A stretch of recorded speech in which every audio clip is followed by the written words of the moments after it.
So I'll just give you a bit of a background about myself. I'm married. I have two young boys, 8 and 11 years old. I, have a pretty much full-time job, but it's actually I'm an independent consultant, so I work across 2, 3 clients at any point of time. So I'm super busy. I have client meetings, client work. Then I have school runs, kids drop off, pickups. My wife has a full-time job as well. So we kind of split a lot of the childcare responsibilities amongst ourselves. Our weekends are very full with family activities, friend activities, meeting people. So we have a finite amount of time for work, and we have to balance our lives. I like to exercise. I work out about 4 times a week. So there's a lot going on in my life, and I've been on a journey to figure out how I manage everything in my life and live a balanced life, and yet not compromise my work or my career or my client expectations, my growth, my client's growth. And that's really the purpose of this webinar, is kind of how do we fit it all in, and how do we be effective and achieve our goals and live a full life.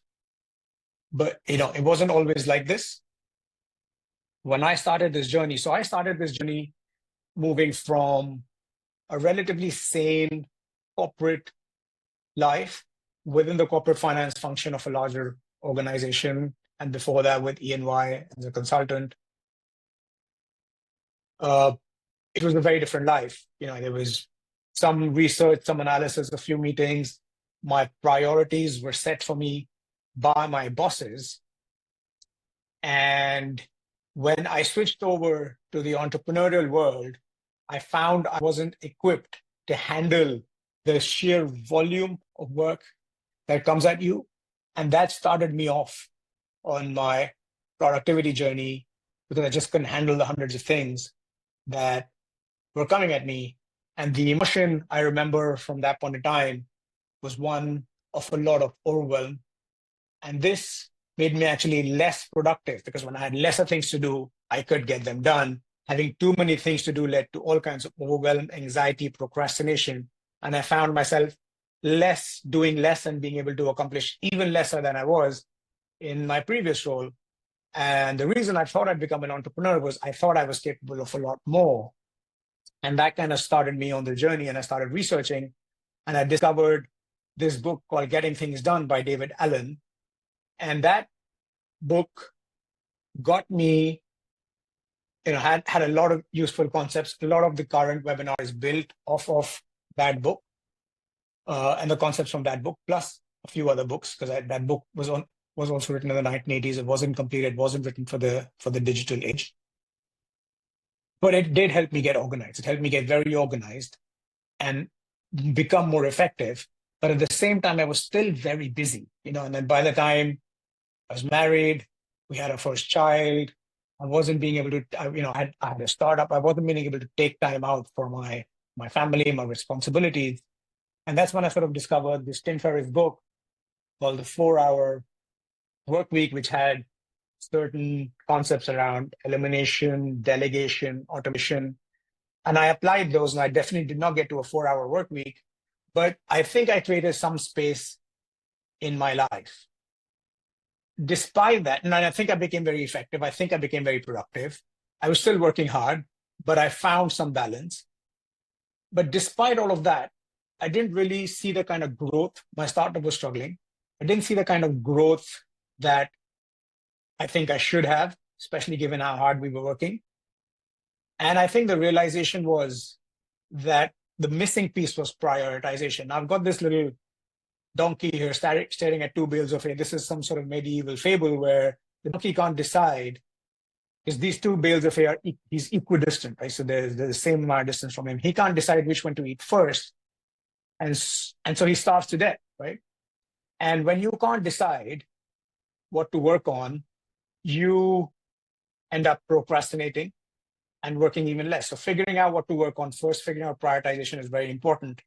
And once you figure out prioritization, once you figure out what the right things to do are, and then you apply a productivity system to the right things to do, that's when you can get exponential results. That's when you can get, saving those 20 hours a week.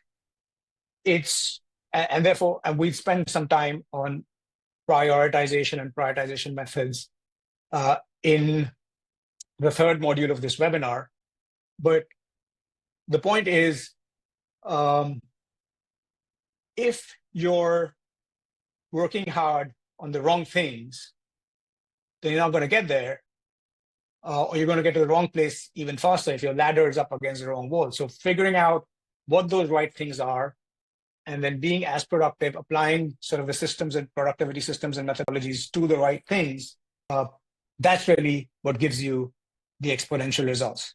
So what this led to was a realization that true productivity is actually about going in the right direction. It's about working on the right things, as opposed to just being efficient or going 100 times faster. And that sort of is the essence of my personal definition of productivity. My personal definition of productivity has evolved, and it evolves, and where it is right now, we'll talk about it a bit towards the end of the webinar. But the essence of it is that we're all capable of a lot more than we probably are achieving. I think that's why we're all here. That's what drives us to try and be more productive. We have talents, we have inner capabilities, we have creativity. And I think productivity is about being able to, for some time in the day, be able to access that, right? To be able to access our true creativity, our true talents, and apply it to improving our lives, to improving others' lives, to achieving our goals. So that essentially is my definition of productivity. Now, the way this workshop is structured and the way any productivity framework is structured is in phases. So we'll have modules for each phase as we go through them. As we go through them, we'll have a bit of a break and a Q&A session in between. So before I actually dive into the phases and into the first phase, are there any chats? So are there any questions? You can feel free to sort of put it in the Q&A. I think the chat is disabled. Natalie asks, I'm on a busy schedule and so are my clients. I'm using AI to reclaim time. I'm still wondering whether more traditional approaches would be more effective. Yes, actually, I think the most effective way to be productive is to apply our unique creativity and talents, which AI cannot replicate, to our highest priorities. And to think about where we want to go in life, what our values are, what our mission is, what our goals are. That's not what we get into this webinar, though. This webinar is about, once you figure out your goals, how do we actually achieve goals faster? The essence of productivity, I think, is still very human. I don't think AI can take away a lot of the admin work, but the work that actually gives us the exponential results, the order or scale results, and not the incremental results, is going to come from within us, from within our creativity. That's still my view, right? So maybe I'll be proved wrong as AI evolves more, but I think that's my answer. Yes, I will be making a recording of this webinar available, and I will also be sharing the slides after the session. I have a question about, do I have a tool set that supports my productivity? Yes, I do. There's two or three apps and a framework around those apps. We don't go into detail in that in this session, into the actual tools. This session is more about the mindsets and frameworks. But how you apply those mindsets and frameworks in your life on a day-to-day basis. I do have a paid product and a paid coaching, productivity coaching service that actually we use to apply these to your life. I will talk about that. I will share that towards the end of the webinar. But for now, I want to focus not on the products that I have, but more on this content and the mindset shifts that you need to make and the frameworks that you need to apply to your day-to-day life to actually do more and achieve more with a lot less stress. There's one more question about managing emails. We do have a module on emails. We will talk about, We'll also talk about frameworks that help you manage multiple priorities in your life. Okay, questions are coming in. I'm going to take the last one from Bhushan, which is getting all your tasks for a day done means productivity? And the answer to that is no.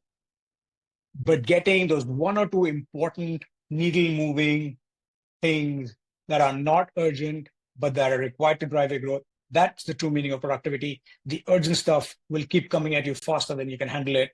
So being on this hamster, it's actually that I did get to that. Like I did get to a system where I was getting all my tasks done for a day and not achieving anything or not driving any growth in my startup at that point of time.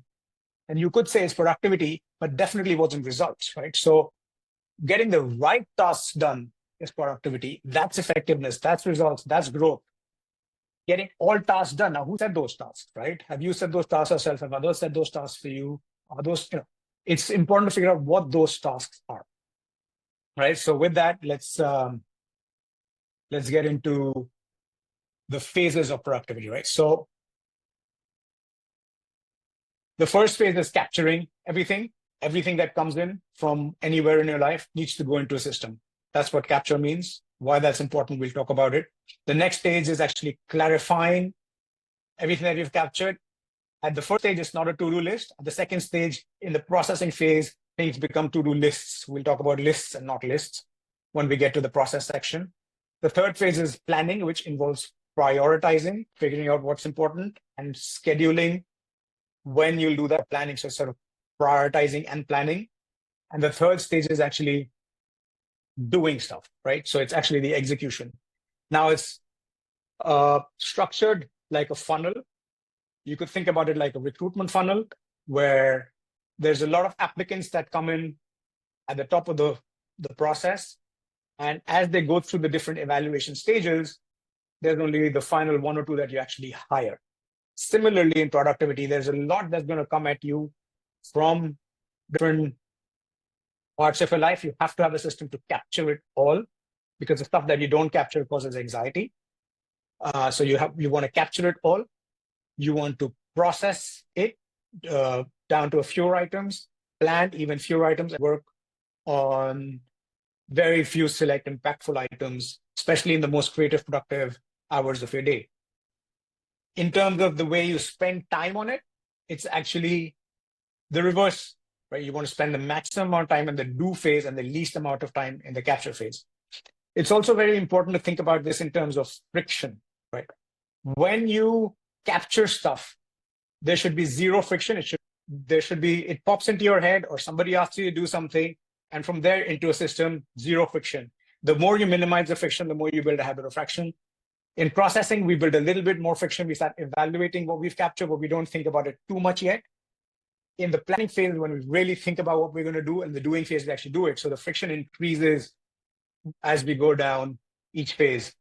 So this is what I call the CPPD system.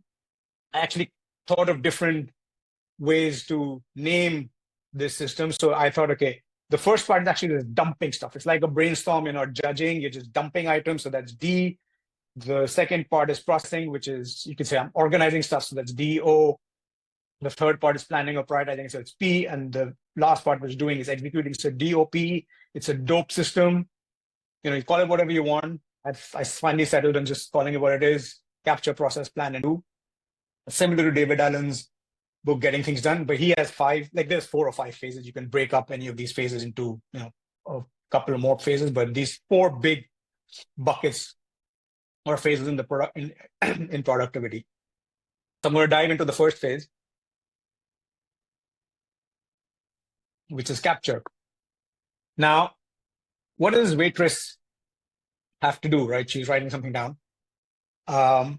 The reason this waitress is here, there was a very interesting study by the scientist called Zygarnik, who noticed that waiters or waitresses, when they're serving tables, they have an uncanny memory of remembering what people have ordered on each table. So you ask them, what's that table order? Was that table order? They remember everything in their head. Some of them don't even write this down, right? They just remember stuff.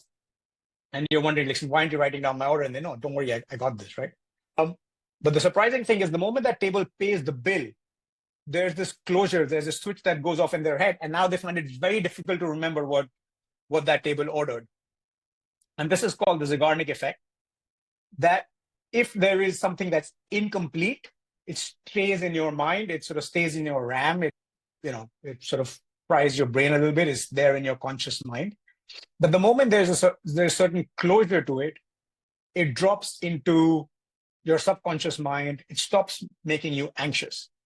And this is why David Allen said that this process of capturing is very important. Anything that comes at you from anywhere, if there's something in your mind, it needs to go into a system, it needs to go into a notebook, it needs to go into an app. And that's what this means. Because there's stuff that's coming at us all the time. There's instructions from your boss, ideas that pop up when you're in the shower, there's meeting roads, your email inbox comes in with stuff, there's team chat, Slack, etc. You're browsing and you're searching for something comes out of that. There's online articles, you get physical paper, bills, you think about your goals and you plan top down what you need to achieve or what you need to do to achieve these goals. You brainstorm. And then, my favorite, the honey-do list, 50% of the items on my to-do list sometimes just come from my wife. So that's really, there's stuff coming at us all the time. And this is what it creates. It creates this fried brain.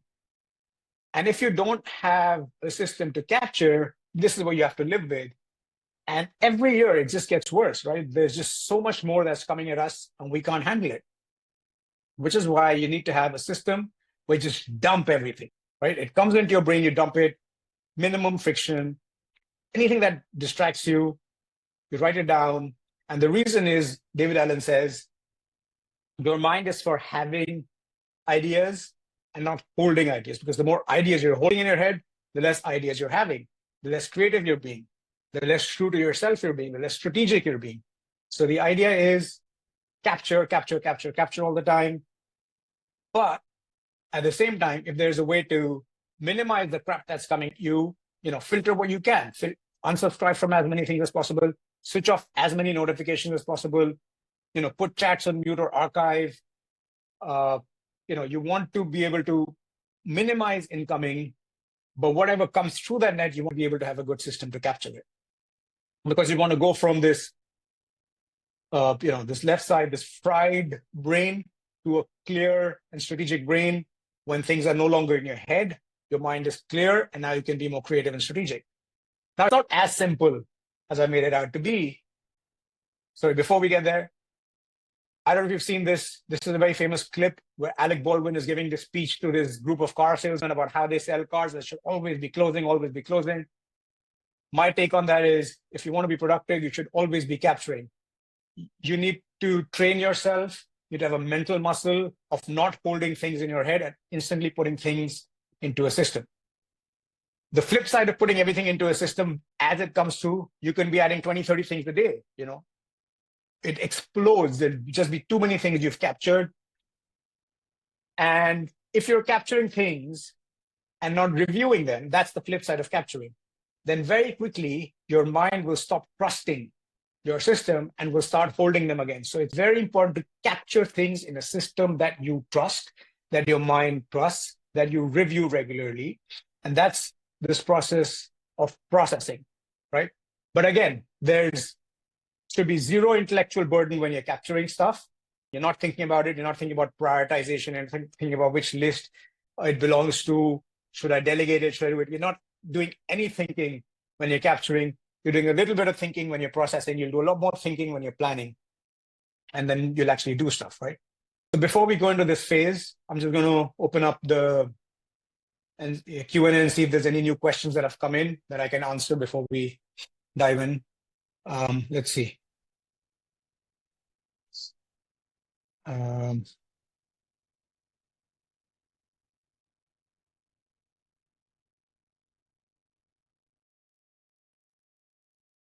If you keep capturing all the time, is that good? Yes, absolutely. Your capture system should be very quick, very easy. My capture system is, I have the Asana app. That's my app of choice, Asana, for personal productivity. It has a very sort of frictionless capture system. You open it up on your desktop, instantly type in what you want and click enter and it's captured.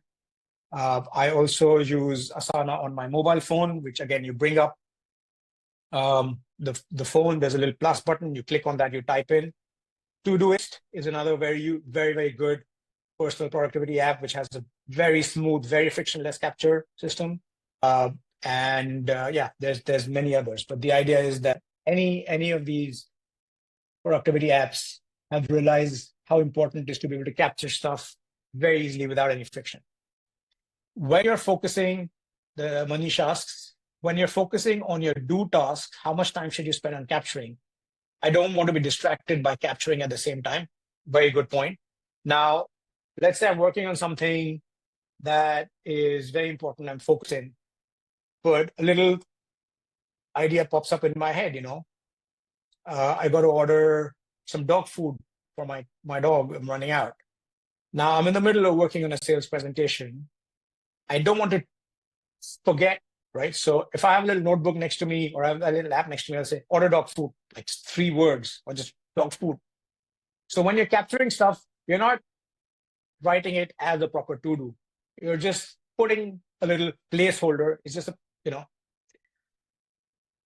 and again, let me just explain. Do I capture every thought? No, I capture every thought, which I think there's something I need to do. So actually, here's the other thing with this dog food example, and this is a similar example that David Allen talks about in his book. You might be working on something. You're working on a let's say a presentation for a client or a proposal, very important proposal, and one idea pops into your head: order dog food, and you just say, okay, dog food, enter, back to my presentation. And then another idea pops in. I really should hire a new business development manager, and I should work on the job description, right? Now, 2 thoughts have popped in your head. There's dog food, and there's hire a new VP of sales, for example. Both these items in your brain doesn't distinguish between which, doesn't know which one's more important. It just gives more precedence to the one that causes more anxiety. The dog food is probably causing more anxiety. So that's taking up 80% of your brain space and, probably giving only 5% of your brain space to the more important thing for your business, which is, hiring a new VP of sales. So your brain doesn't know how to, it might not even treat them equally. It might give them the opposite importance, right? Which is why it's really important to capture things as they pop in, so that when you process them, you can put them in the right list. The dog food is in the home list or admin list, and this one is in the sales and marketing list for your work, or your work list. So that's the reason why capturing and putting things in lists is important, because your brain also can't distinguish between what's more important, what's less important. It can't contextualize, and you need to put them out of yourself into a system so you can have some distance and then sort of contextualize. And that's what we do in the processing phase. So with that, I think let's get into the processing phase. So what we do in the processing phase is we go from these random thoughts that we've captured that may or may not mean anything at all to defined lists. And I say lists because you can have multiple lists. And this is the reason why I gave that dog food versus VP of sales example. So we start with, we have to convert these randomly captured thoughts into specific tasks, organize them into lists. So we start with deleting, right? Because sometimes I'm like, what was I even thinking when I captured that? Delete. If it's important, it'll probably pop into my head again.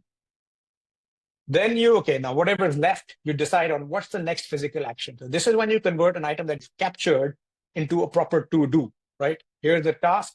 What's the next step, right? The next step to hire a VP of sales is not to hire a VP of sales. It may be to call your HR manager. That's the next physical step. Or it may be to open up a Word document and start writing out a description. Or, searching through the last job description you wrote. Whatever. The next physical action is what you write down, because that's the task, right? Not the thing that popped into your head. That's rarely the task. As you're doing this and converting these items into tasks, there are things that will take a couple of minutes to do. And according to David Allen, you should do them right away. And they should not actually follow through the next 2, which is delegate and then deposit, right? So delegate, of course, is self-explanatory. Defer or delay or deposit basically means you can either choose to do it at a certain time. So you put it in your calendar saying, do this. But what I do is actually deposit it into a list, right? So it goes into a list. And we'll talk about what lists mean for different areas of your life or context when we get into that section, right? So the first thing we do is we delete ruthlessly. And then whatever's remaining goes to the next 4 phases, right? So the next phase is decide. Is this thing that I've captured even actionable, right? If it is, what is the next physical action? So a thing that popped into your head, order dog food, could be as simple as going into your Amazon app and reordering it from the last time you did. That was the next action is done. It's a 2-minute, less than 2-minute task. You don't even need to write it into a to-do list, you just do it. Or it could be more evolved, which actually there's 5 steps needed to hire us. Please write down those 5 steps, right? A VP of sales. So that's deciding and clarifying and converting that item into a task, right? So that's deciding the next physical action to move it forward. Then whatever's left, you apply the 2-minute rule. I think I've already given you the example. If it takes less than 2 minutes to get it done, it should not go into any to-do list. You should not think about whether you want to delegate it or do it later, or how do I prioritize this, priority 1, priority 2, priority 3. Spend as little time thinking about these 2-minute items and just get them done. Now, the important thing to remember is this applies in the processing phase, not in the capturing phase. When you're capturing something, you're not even thinking about whether it's a 2-minute item or a 2-hour item, you're just capturing it. Because if you start doing or thinking about the item when you're capturing it, it distracts you from whatever it is that you're doing at that point in time. You don't want to be distracted from whatever it is you're doing. So you don't want to act on it. You don't want to think about it. You don't want to prioritize it. Just dump it into your capture tool. And then you look at it when you're going to process stuff. And when you're processing stuff, that's when you apply the 2-minute rule. Now, delegation is actually a much larger, I would say, topic. It's a topic of its own. We won't go into a lot of detail, but it's important to think about delegation in terms of what is the cost of your time, right? Which time is money. Time is the currency with which you get work done. And the one way to think about it is, let's say you have 4. The reason I've come up with this rubric of annual income divided by 1,000 is knock off. You may have your actual annual income or an aspirational annual income, just remove the last 3 zeros. And that's the opportunity cost of a productive hour. This assumes you have 4 productive or proactive hours in a day that, in a work day that you can control. So if you're going to be using these hours to do anything, make sure that, you're really, this is stuff that you're good at. This is stuff that will move the needle for you. This is stuff that you need to get done. And if it's something that somebody else can do, at least 70% as well as you, or, that it doesn't really have a monetary outcome of something that's higher than your hourly rate effectively, which is what I'm saying, the cost of a productive hour, then you shouldn't do it. Now, an example of this is, let's say you order something worth $10 on Amazon and you decide you don't want it and you want to return it. Now it's going to take you 40 minutes to, pack it up and go to the post office and drop it off for return. Or, and you've calculated let's say your target annual income is $100,000. So your hourly rate is $100. Should you be spending $100 hour on something that's actually going to save you $10? So that's just a way to think about, is there something you should delegate, or maybe even just drop it, don't do it, right? So that's just to think about delegation. Deposit in a list. There has to be a place for everything. When David Allen came up with this concept, he wrote his book in the 1980s. So he actually said you need to have a filing cabinet for different parts of your life that's alphabetically ordered. But what we're talking about is, in the digital realm, you can have multiple lists. The reason I say multiple lists is, coming back to that dog food example, or, ordering diapers for your kid, or, reordering shampoo, whatever. There's that kind of stuff that sits in your head that goes in a different list. Stuff that you need to do for growing your business, sales and marketing stuff, that goes on a different list. Operational stuff, finance stuff, admin stuff, HR stuff, email stuff. So you can have lists for different parts of your life. If you sort of do this one time, which we do with my clients, as we start this productivity journey, when I train them on the Node productivity system, is we ask them to do sort of an initial brain dump of everything that's going on in your head. Now that could end up being 80 to 100 items of things, right? And you look at one list with so many items, and you get overwhelmed, you procrastinate, you wouldn't know where to start. But if you say, let's break this down into different lists that represent different areas or different parts of your life, and then we tackle each list separately, then it becomes a lot easier to handle everything. So which is why any item that's been captured, not deleted, not done, and not delegated needs to go to a list, multiple lists. Right? So that's the idea of depositing. Now one more concept on this. There's two ways to think about lists. One is areas of your life, but the other is context.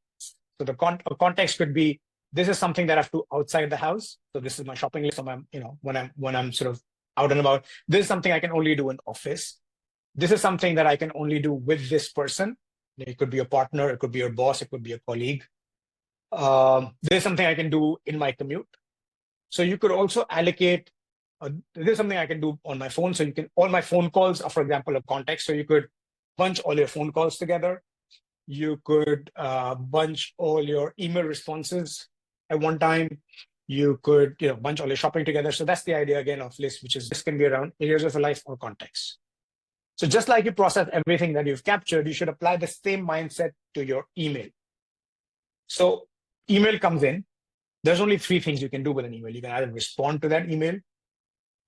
If it's, when it comes to email, I kind of like to apply the 5-minute rule. So as in my buckets of time, when I'm looking at email, if it takes less than 5 minutes, I'll write the response right now. If it's a more involved response, I'll send a quick placeholder response. I'll get back to you, and then I'll put it on my to-do list.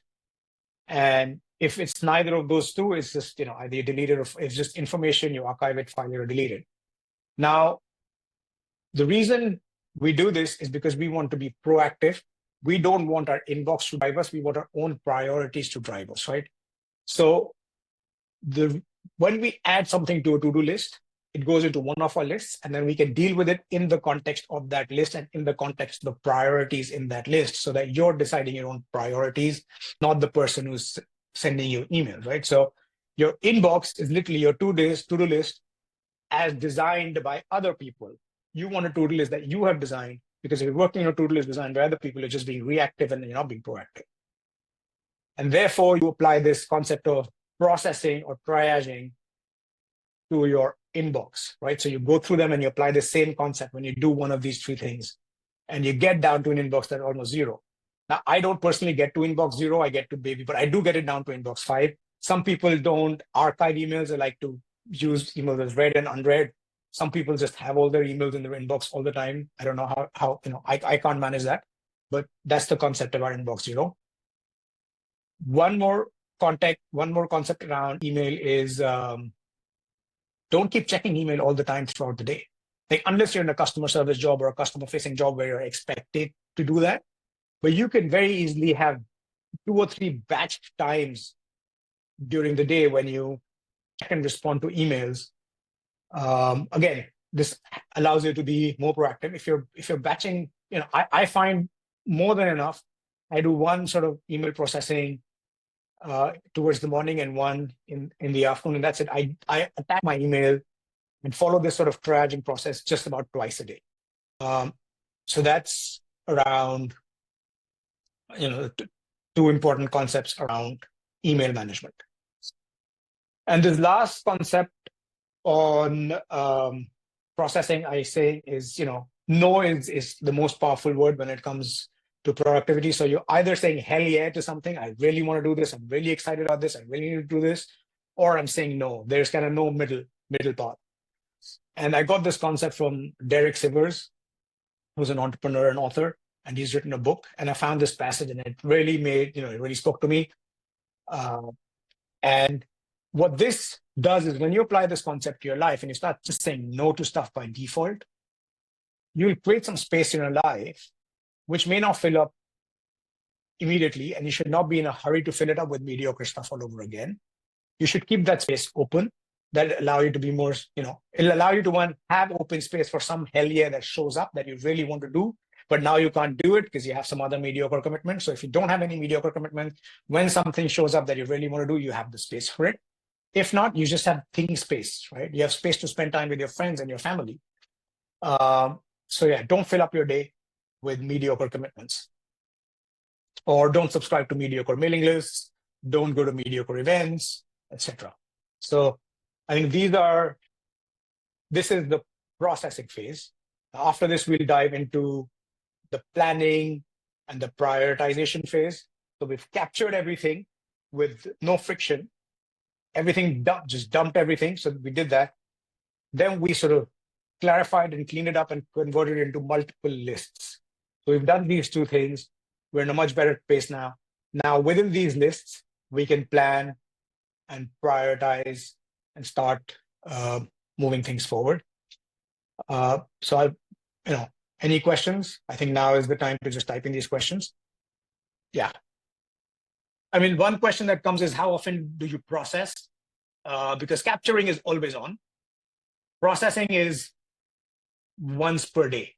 Like I look at everything that I've captured and I process it in my app, which is Asana. And how we run the processing is something I actually train people on in the Node productivity system.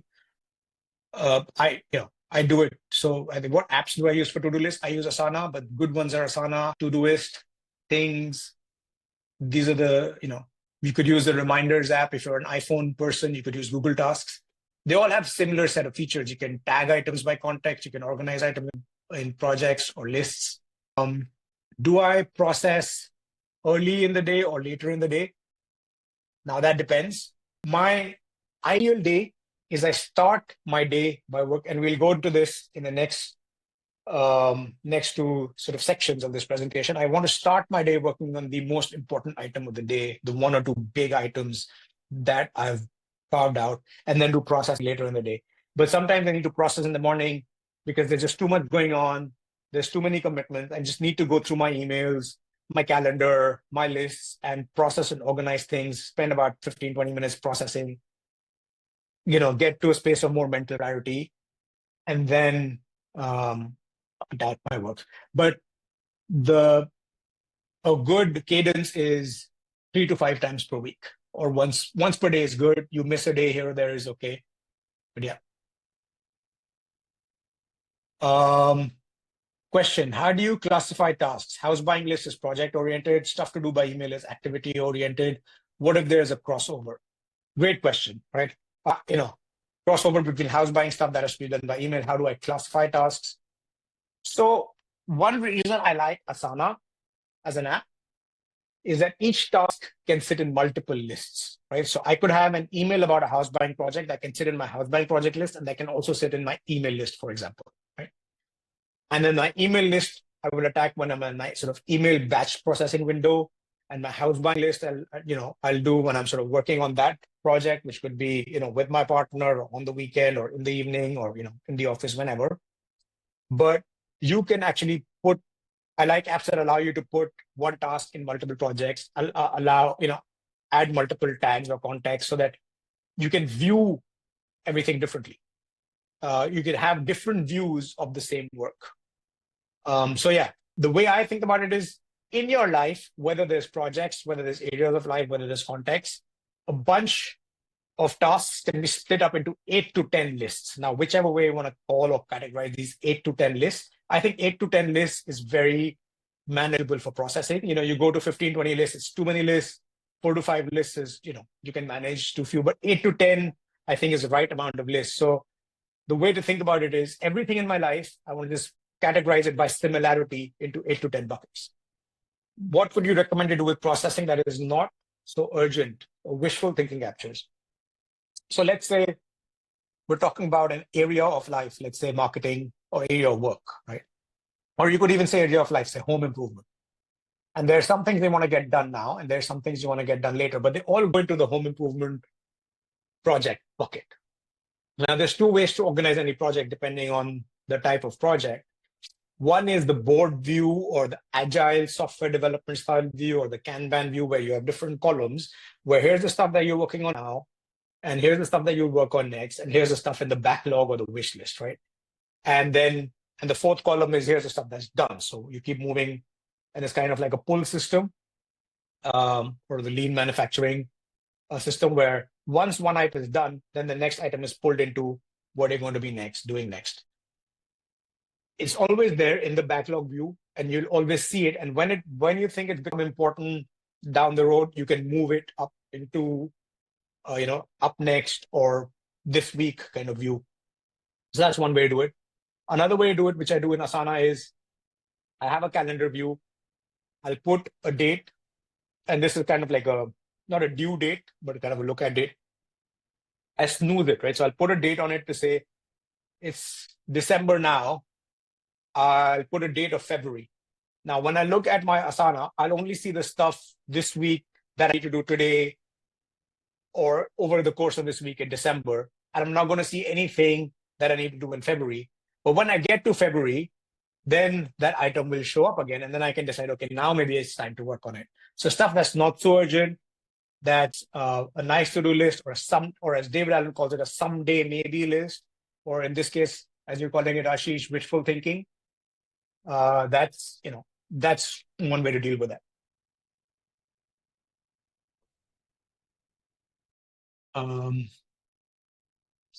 Okay, I see there are no more questions in this phase. How are we doing for time? Okay, we have some time. So let's go into prioritization, right? So that's the planning, kind of broken into two sections. There's the prioritization and then the planning part of it. Planning is the more time allocation. Prioritization is, okay, deciding what's important. We'll run through a few concepts. These concepts have a lot of overlap. They're kind of saying the same thing in different ways, but you want to have an intuitive idea of what is a high priority item by the time we get to these slides, right? So this is a concept that came from Peter Drucker, which says more productive to convert an opportunity into results than to solve a problem. Now, I think what Peter Drucker means when he distinguishes opportunity versus problem is opportunity is something that, say, drives the growth of your business or drives the growth of your career, versus the problem is something that's kind of urgent and needs fixing, and it's a maintenance task. So he said, working on a problem is restoring equilibrium. Your trainer on the track kind of goes off track, you bring it on the track.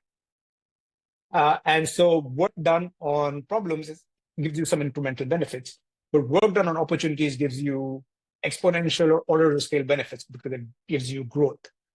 Now, working on a customer problem for you is an opportunity. So let's not think about it like that. Or even working on, say, a problem in your sales and marketing funnel, that's an opportunity. That's not really a problem. I think what this means is growth versus maintenance, right?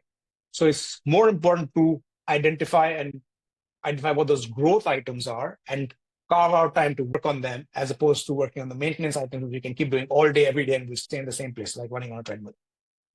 And this is that's why I keep going back to this biggest learning. I got so organized. I took all these lessons from all these productivity books and I applied it to my life and applied it to my business, and my business didn't grow because I was just not working on the right things, right? So these concepts around prioritization are very important to figure out what those right things are that are going to drive our growth. Because ultimately, that's what we want, or to drive our goal achievement, because that's what we want. So executives concentrate on the few major areas where superior performance will produce outstanding results. There's only a few areas. So that's opportunities versus problems. Another way to think about this is urgent versus important. The Eisenhower matrix, this is very popular. Now, in this, of course, the urgent and important matrix in the top right, which everybody thinks is the most important. But in my view, actually, it's this one matrix that's the most important, because this matrix never has any urgency to it. And therefore, you never end up getting it done. There are no short-term consequences of not doing this stuff. There's always short-term consequences of not doing the urgent stuff, right? Working on the urgent stuff always has a quick, immediate payoff. Working on the important stuff has no short-term payoffs. The payoffs are in the future, right? So we never end up actually doing this stuff. We always end up staying here. That was where I was, right? I stayed here all the time, never worked on this stuff, and did not see much growth, right? Until it was not until I actually figured out this stuff that I saw some growth in my business. I could exit it and I could build another business. It was only when I sort of trained myself and my muscle memory to start working on this stuff, on the important stuff, and not the urgent stuff. And actually, that's why you need a productivity system. You don't need a productivity system. That's the irony of this, right? You don't need a productivity system for the important stuff. It's very few things. You can write them on a piece of paper. You need a productivity system for everything else, all the admin, all the urgent stuff, so that it doesn't create anxiety and spill over into your important stuff and make it difficult for you. Because every time you think about doing something that's important, you know what those things are, those things that are going to drive your growth. There's other stuff, you can't focus on this because there's other stuff calling for your attention. So until you have a system, a capture, process, plan, do system to handle all the other stuff, you won't be able to focus on the priority stuff. So that's a little sales pitch for the no productivity system. Another way to think about it, impact versus effort. Now, you have quick wins, which is low effort, high impact. We love those. Every entrepreneur loves those. Everybody in organization loves those. If you have any sort of expertise or competence in our area, we know what those quick wins are.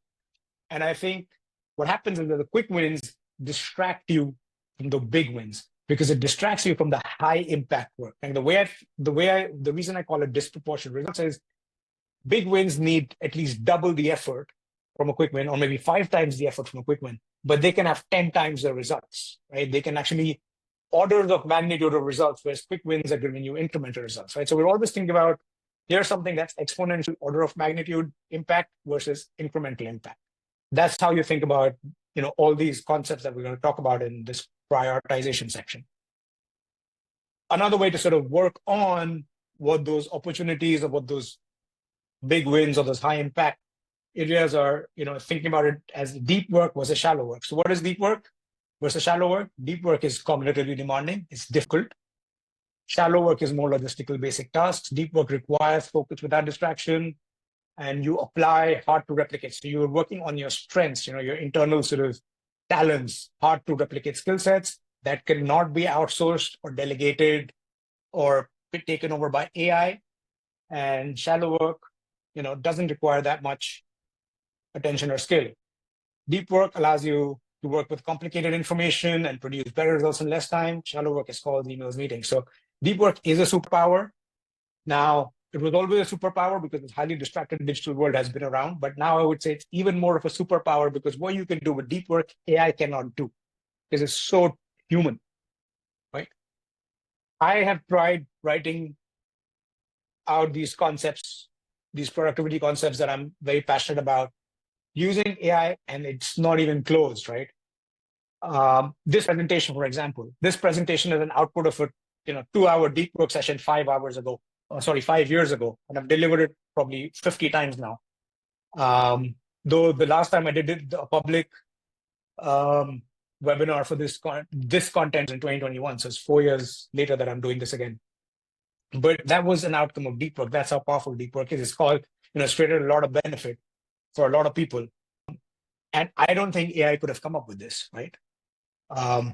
Another way to think about prioritization is playing to your strengths. Where do you focus, strengths versus weaknesses? In these organizations, there's always this concept about, what are your areas of improvement? And not so much focus on what are your areas of strength. But if you focus on areas of your strengths, places where you have natural talent, natural abilities, things that come easy to you, working on those can give you exponential results. Whereas working on fixing your weaknesses, is incremental at best. Now, in the context of your work or career, in the context actually interpersonal relationships, I think it's important to focus on your weaknesses to improve your relationships with your parents, your spouse, your kids. But when it comes to work, focusing on strengths is where the exponential orders of scale magnitude results lie. and every super achiever in life has ignored their weaknesses to focus on maximizing or leveraging their one or two strengths. And that is why they're all screwed up people in some way or the other. Actually, all of us are a bit screwed up in some way or another. The idea is that instead of focusing on where we are a bit screwed up, let's focus on what we're good at and maximizing what we're really good at, because that's where our exponential results die. That's our destiny, right? Improving our weaknesses is not our destiny. Focusing on the God-given talents that we have, and sometimes we don't know what they are. So our deep work, high priority task, is figuring out what those are, right? And therefore, it's very important to play to your strengths. Now, that kind of leads to this other concept of 80-20. Now, I take 80-20 is a very common concept. I don't have to explain to you, 20% of your effort gives you 80% of your outcomes, 20% of employees give you 80% of your results. It's 20% of your customers give you 80% of revenue. It plays out over and over again in the world. The problem is, and all of us try and optimize for this 80-20, but I think 80-20 trains us to look for the quick superficial wins and not go for the big wins, right? You're looking for the quick win all the time. You're looking for the shortcut all the time. 80-20 kind of implies there's a shortcut somewhere. And, sometimes in life, there is no shortcut. You have to figure out what the high impact work is. So I think the 80-20, what it really means, the true meaning of 80-20 is that the 20%, or I would say the 80% of effort that's giving you only 20% result is basically inefficient work. It's work that could be delegated, it's work that could be automated. So the idea is to find these inefficiencies and eliminate them and focus on your own strengths. And that's the 20% of the work that will give you 80% of the result. So it's very personal. Your 80-20 will be very different from my 80-20. If I look at a list of things to do and you look at a list of things to do, the two different 80-20, the 80-20 will look very different, right? So you have to think about what your own 80-20 is. And if you do this 80-20, say once, and you figure out all the things that are causing inefficiencies, or you eliminate, delegate, automate, and then you come back a month later and look at your 80-20 list again and then reapply this concept, and you keep doing it, that's when you get to orders of scale magnitude, because that's order of scale or exponential results multiple times, 5x and x results, because now you're leveraging what is called the power law. Is a 1% thing that can give you 50 times the output, right? Because you're applying 80-20 again and again in your life. And this also comes to this concept of ikigai, which is what is your personal ikigai? What is that you're passionate about, that you have a mission, what you can make money with, what the world needs? It's a journey to finding your ikigai. And I think we should prioritize work that's closer to that intersection of all these circles, as opposed to prioritizing work that you could just as well delegate, automate, eliminate, right? Now, everything that you do has to be in the purpose of achieving your goals that are in line with your values, right? So in this session, or even in the nerd productivity system, we don't really go into your values and your mission. We say, once you figure out what your goals are, this is a great goal achievement system, because then you can line up everything that you do to what you're doing today to achieving your goals.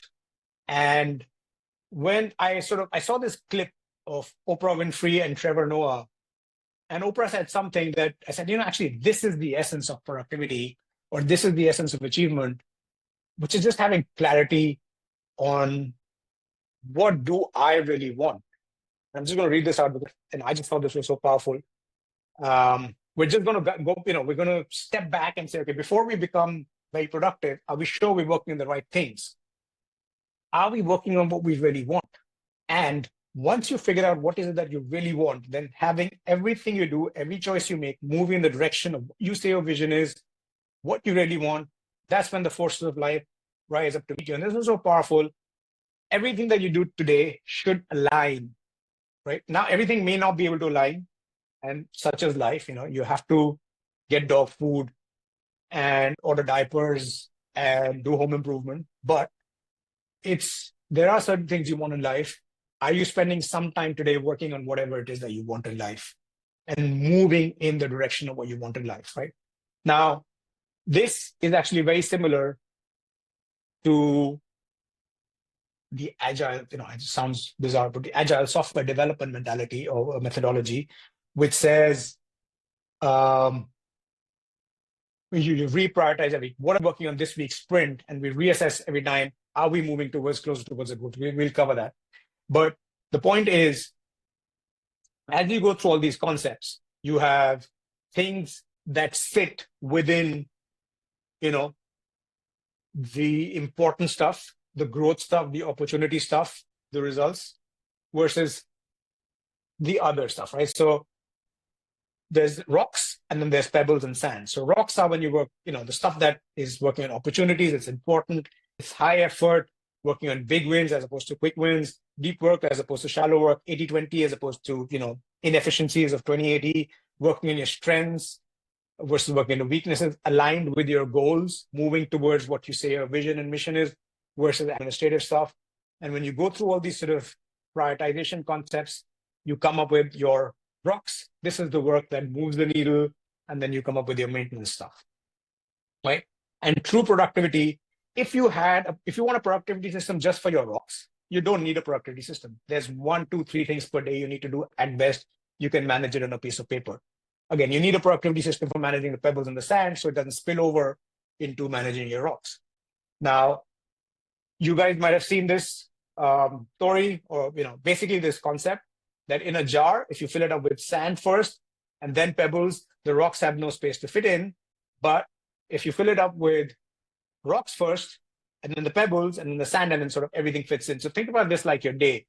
If you start the day when you have the most energy and the most creativity and the most productivity, and you attack your rocks and you get them out of the way. And then the rest of the day, you can deal with pebbles and sand. The other thing about sort of pebbles and sand and urgent stuff is they come with their own energy, right? They has a certain urgency to it. There's a certain adrenaline to it. There's a certain anxiety to it. They come with their own energy to be able to get it done. But the rocks don't come with, that's the irony of it. The rocks don't come with any of that, right? The rocks don't come with any adrenaline rush. They don't come with any anxiety. They don't come with any urgency. So you have to find the energy to work on them. So you have to work on rocks. Now, you may be a morning person or a night person. If you're a morning person, do your rocks in the morning. If you're a night person, do your rocks at night. Put your highest energy time first to your rocks, and then your medium and low energy time to your pebbles and sand. So you align your goals and your priorities with your energy rhythms. And that's literally this metaphor of these jars, right? So, that says, how do you sort of say that? That says basically, figure out what your rocks are, get them done. That's the essence of the prioritization. Make sure your system includes your rocks. So you're climbing against the right ladder, against the right wall, going in the right direction, rowing towards your goals, etc. So that was the prioritization piece. We're going to get into a bit of the planning piece now. So let's take a little bit of a breather. And so far, any more questions? So there's a couple of questions. Do you think we should leave certain hours per day for important but not urgent stuff? Absolutely. That is the essence of the entire section that we've just done. Find an hour a day for that stuff somewhere in the day when you'll be least distracted.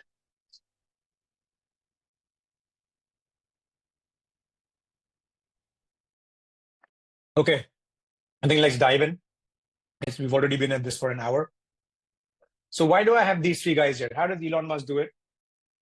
How does he run multiple companies? That's what I mean. How does Steve Jobs run Pixar and Apple at the same time? The last guy, Jack Dorsey, who at the time I made this presentation, the owner of Twitter was this guy, not this guy. And now it's different, right? This guy, Jack Dorsey, was the CEO of Twitter, a $1 billion unicorn listed company, and Square, a $1 billion unicorn listed payments company. So these guys are multiple billionaire unicorn CEOs of multi-billion-dollar companies at the same time. And the way they did it is because they allocated time. Like, time is finite. Work expands to fill time. Work contracts to fill time. They gave finite amount of time to their different companies. Elon Musk spent different days of a week in different companies. Steve Jobs spent 1 day a week at Pixar, 1 day a week with his marketing team, 1 day a week with the design team. Jack Dorsey would spend the first half of the day at Twitter and then walk across the office post-lunch walk across the road in San Francisco. The offices were across the road from each other, walk across to the other office, and then spend the second half of the day at Square, right? So what you're saying is now, when you've gone through the processing phase, you have multiple lists, or you've decided what your areas of life are. How are you going to split your time across these areas of life? This is important because, one, when you're trying to prioritize between writing a job description for hiring a VP of marketing or ordering a set of, reordering diapers or whatever, they're apples and oranges. You can't really compare. Or even when you think about, say, I have a tax return due for my business, and I have a client presentation coming up. What's more important, right? They're both important in different contexts. They're both important in different lists. But when you say, what, here's my marketing list or my business growth, sales and development marketing list, what's more important within this list? It becomes much easier to prioritize. What's more important within my admin list? It becomes much easier to prioritize. You're not trying to prioritize across the board. That's just a recipe for overwhelm and anxiety. You're trying to prioritize within lists. So when you think about it at that higher level, you say, how am I going to allocate my time? I'm going to spend 1 day a week on marketing, half a day a week on admin stuff, Fridays for personal, or Saturdays for personal admin or personal finance stuff. You've created buckets of time, and then you're working on the relevant list for that time in those buckets of time. So that's the idea. You allocate time, you plan your week, you theme your week. Of course, you can change as things change, but just the act of planning and clarifying what my week is going to look like, what am I going to do on Monday, which area of my life or work am I going to deal with on Monday, Tuesday, Wednesday, Thursday, Friday. That's really what time allocation means. Because again, you can prioritize within projects, then trying to prioritize across a list of 100 items. Work expands to fill time for its completion. So you give something a finite amount of time. This is the time for admin stuff. That's the time for marketing stuff. That has a finite amount of time. I'm going to deal with the highest priority items within that bucket at that time. And you plan your week accordingly. This is how I do it. It keeps changing, but this is an example. I plan for 4 proactive hours in a day. You cannot control the entire 40 hours of your work week, but you can try and control 20 or even 15 hours of your work week.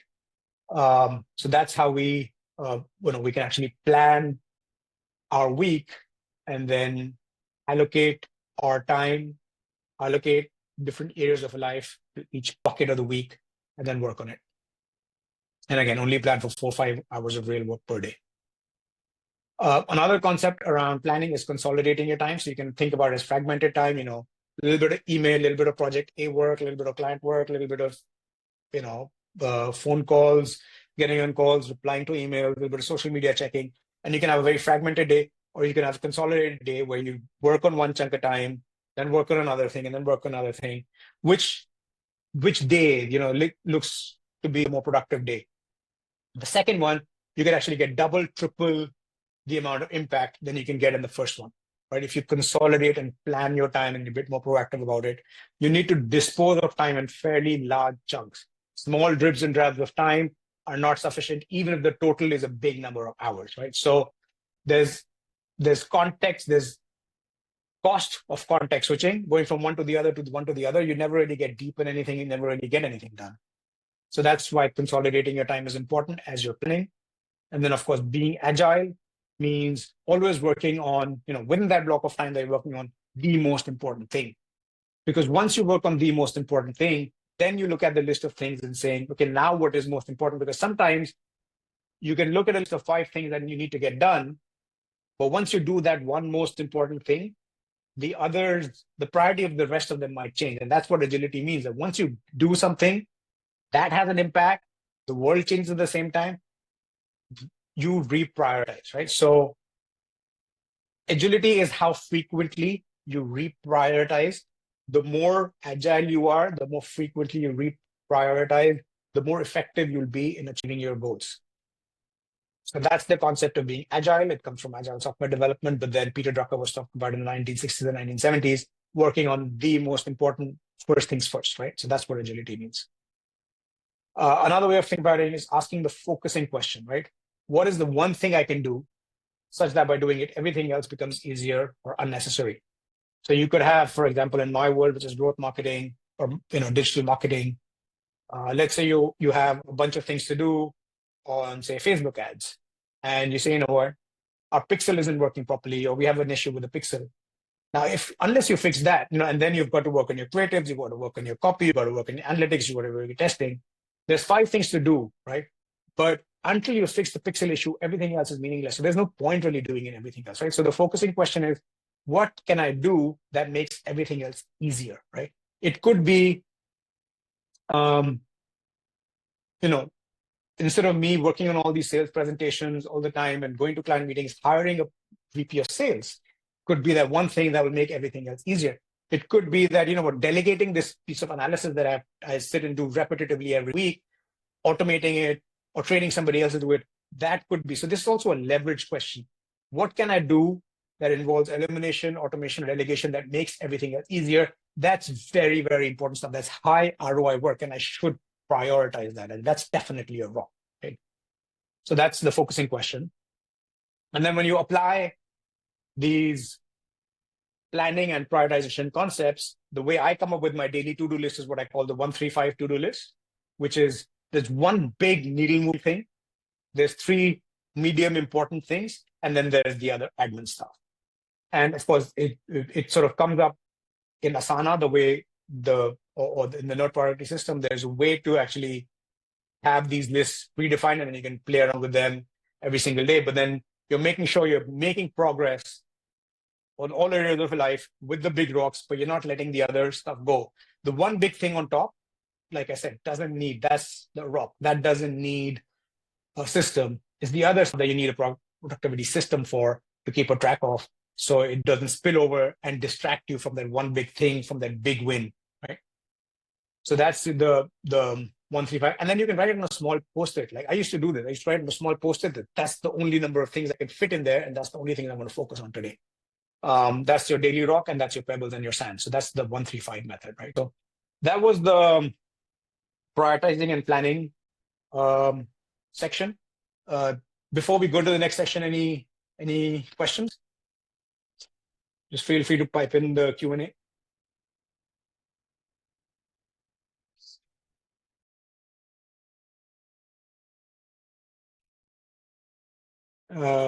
I've comments saying the prioritization matrix very useful for setting annual objectives. Absolutely. Okay, seems no more questions. Perfect. Thank you. Let's move to the next.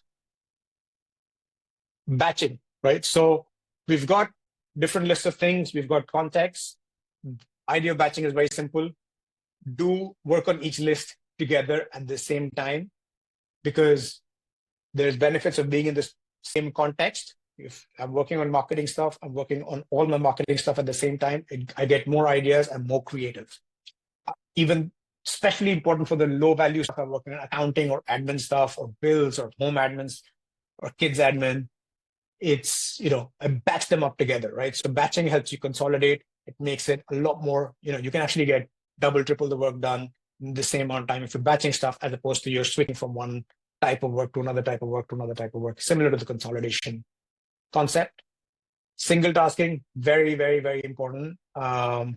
Every time you get distracted, it takes 15 minutes to regain focus. So you could have a day where you start working on something, living on your phone, you get distracted, you lose 15 minutes by the time you get out and get back in. And then you're kind of, just going in and out of focus, and you're never actually completing or really getting anything done, or doing substandard or poor quality work, as opposed to, multitasking, as opposed to single tasking, when if you're just focused on one thing, you can go deep, you can get into flow, you can have, way more impact with the same amount of time when you single task as opposed to multitask. One good way to single task, and I found this very powerful, is the Pomodoro technique, where you set a timer, and it can be 25 minutes or more. I do timers of 40 minutes, but I started out doing 25-minute timers.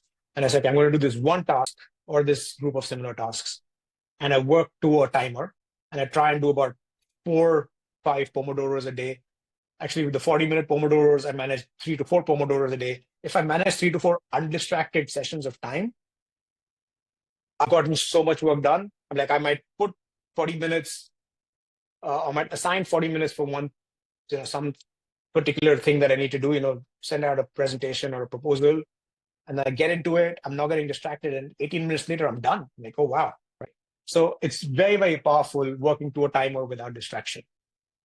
So that's the Pomodoro technique of, when it comes to actually doing stuff. And if you want to go deeper, and you want to sort of get into flow, now flow, a lot of people talk about it as a very sort of esoteric concept. In my life, it's not esoteric at all. It's very easy to get into flow. You can get into flow in the most mundane tasks. I get into flow in, while working on spreadsheets all the time, or, making a presentation, or writing a long email reply, just, or writing a blog post. It's easy, right? In a way, if you follow these steps, right? So you set a timer, you make sure you're not going to be disturbed. You can put your phone on airplane mode, or at least switch off data. So, somebody calls you on your phone, that's fine, but there's no chats to ping something. I have these big focus headphones. I have a couple of focus playlists. So just doing this routine shortcuts me and gets me instantly into sort of that flow state. And then I can focus, right? So you work till the timer goes off. Sometimes you just, if you're so engrossed in the work, which happens, I just keep working even if the timer has gone off, and I just go on till I feel productive. And when I'm done with that session, I switch off my airplane mode, or I sit my data back on, and then I can get into checking all my chats and my pings, etc. So you kind of go from this, spend some time in a deep focus low state, and then you step out and you're sort of in the superficial state. Because when you're in flow, your fighter is, as opposed to being in that superficial surface level, always available, always on state throughout the day. You want to take some buckets of time during the day when you're not available to everybody else, and focusing on this one or two important rock items that you need to knock off, right? So marrying the rocks, which is what you need to get done, with flow deep work sessions or Pomodoro sessions, that's really the essence of this system. And then using digital system to manage all your other commitments and all your other priorities, right? Flow is just about getting lost in your work, right? Finding that. And that's when you sort of go and, find your inner creativity, your inner talents, stuff that you're not even aware of that's in there. Maybe you've lost touch with it. It's in there. Like, our talents are in there, our creativity is in there. We have to find it. That's where my personal definition of productivity comes in, which is, getting rid of all that stuff, all the shit that's holding us back, and going into what is that thing that can, take us beyond. So that was all sort of the 4 concepts. Now there's some concepts about putting it all together, and going to the next level. But before I go there, any questions? So here's a question from Ashish. Does the one big thing usually go in as one block on the consolidated system, or is it a different result-based concept? Now, the one big thing, I usually say, okay, this one big thing is a time block. I think about it more as input or effort or sincere effort, as opposed to what the outcome is going to be. I know that if I do these things, eventually the outcome will be there. So I think about it more as finding those blocks of time every day and doing that one big thing at that block of time. Any other questions? I think we should move on, because we're a bit short on time. So I'm just going to talk very quickly through some higher level concepts now when it comes to productivity. So this concept from Tony Robbins about state, story, and strategy. Strategy is your plan of action, what you need to do to get something done. But your story is your beliefs, right? Your ambition, your belief system, that you're telling yourself that, am I even able to achieve that? Now, if somebody tells me I should go and build a company that sends rockets to Mars, I don't even have that in my belief system that I'm able to do something like that. So it's not even going to enter my strategy, right? So I will only work on the limits of my ambition, or held back by my limiting beliefs. And state is my emotional, physical, mental state. Now, the concept here that your state is the foundation. If you have a good emotional, physical, mental state, you will be able to tell yourself a more empowering story. If you're telling yourself a more empowering story, you'll be able to come up with a plan of action that is, more likely to succeed. And your strategy make yourself more likely to make yourself that much more likely to achieve your goals. So again, keeping your state in mind is very important. Sleep is important, exercise is important. I'm not going to go into details, but that's the point of this slide. There are 3 currencies of productivity. There's time, energy, and attention. Time is finite. You can plan it, you can minimize distraction, you can consolidate and batch your time. Energy can multiply the impact of your time to a certain extent. If you're coming at it in a good state, physical, you've got your physical state sorted, you've got your mental state sorted, you haven't had a fight with your partner, your emotional state is good, you're good in a good spiritual state, you're coming at your work from a place of gratitude, that creates energy that multiplies the effect of your time, right? And then the last one is attention. And in my personal experience and with everything I read, this is actually the most powerful currency. It says energy goes where attention flows. And this is kind of getting in that flow state, right? When you get into that flow state, the limitations of time and the limitations of energy, you could have had a bad night of sleep, a fight with your partner, an argument with your child, and be in a really grumpy mood. But then you say, I've got this thing to work on, no excuses. I'm going to switch off distractions, and I'm going to go through with the discomfort, the first 10 minutes of discomfort, right? And I'm going to get lost in my work. That work will create the energy to get done, right? And that will create an energy that's not anxious energy, that's not urgent adrenaline energy. It'll create true creative energy. That's been my experience, which is why I'm a big fan of finding these flow states and these blocks of time. And you can, from the previous slide, the sort of the state, story, strategy concept, you can overcome limiting beliefs. A flow state doesn't give a shit about your limiting beliefs. If you're in the flow and you're getting work done, you'll get it done, which is why attention is and focus is your most important currency. And you have to apply it to your rocks. That's the essence of all of this, right? You have to be very deliberate about these things. It can multiply the impact of your time and energy and really cut through all the bullshit that's holding you back. And therefore, I try and have something called the monk mode morning, which is Cal Newport's book, Deep Work. Have a block of time. Now, I'm not in a place in my career where I can afford to do this. I have clients, I have colleagues, but I do try and find like an hour a day as early as possible where I can do work without distraction, have a little monk mode. Maybe for you, it's the evening. It is what it is. But the idea is that you find this monk mode, right, in your day. And that brings me to actually two modes of execution, which is actually very similar to, I was training for a half marathon. In that, they talk about two modes of exercise, but I'll get into that, or the similarities between this and that. But the monk mode is when you're proactive and working on deep work as opposed to being reactive and doing logistical admin stuff. You're in concentration as opposed to manager mode, where you're distracted. Manager mode is your regular mode. You're immersed in your work as opposed to being at a superficial level. You're in flow versus being fragmented and distracted. Monk mode actually feels slow, right? You get into it with no rush, no sense of urgency. You're like, okay, this is difficult work. This is cognitively demanding work. Let's do it a step at a time and slowly. But the outcome actually is you get a lot done a lot faster, but it doesn't feel like that. It's creative work as opposed to efficient work. It's energizing work as opposed to draining work. This is the work that moves the needle as opposed to maintenance work. So these is what you apply to your rocks, and the manager mode is what you apply to your pebbles and sand. Those are two modes of execution. When you do sort of endurance running training, they tell you have to do only two kinds of training. You do your interval training, which is your sort of your hard sprints, high intensity interval training. That's 20% of your time. And the rest of the 80%, if you're doing very easy zone 2, what they call it, low heart rate, low energy, super slow runs, and a lot of hours there. So again, you're doing a lot of hours. It's not very intense.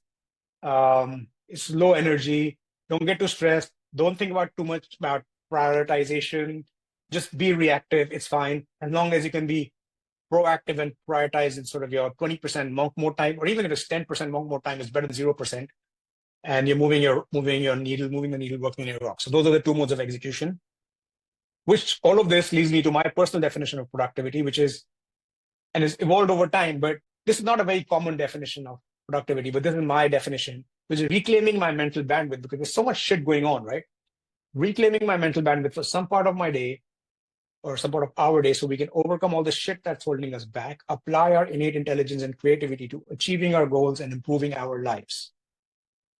That's all of it. So the recap is always be capturing, but don't always be processing. Have like one processing window a day, review your inboxes 1 to 3 times a day, switch off as many notifications as possible, plan your week, theme your days, allocate time across your areas of work, batch your work and do similar things together. Work on a list at a time, avoid multitasking, do one thing at one time, use your Pomodoro technique, figure out your rocks, which are the opportunities, the impact, ikigai, work on 1 to 3 rocks per day, try and get 10 to 20% of your work done in monk mode, find deep work and flow as much as you can, at least 3-4 times hours a week, if possible.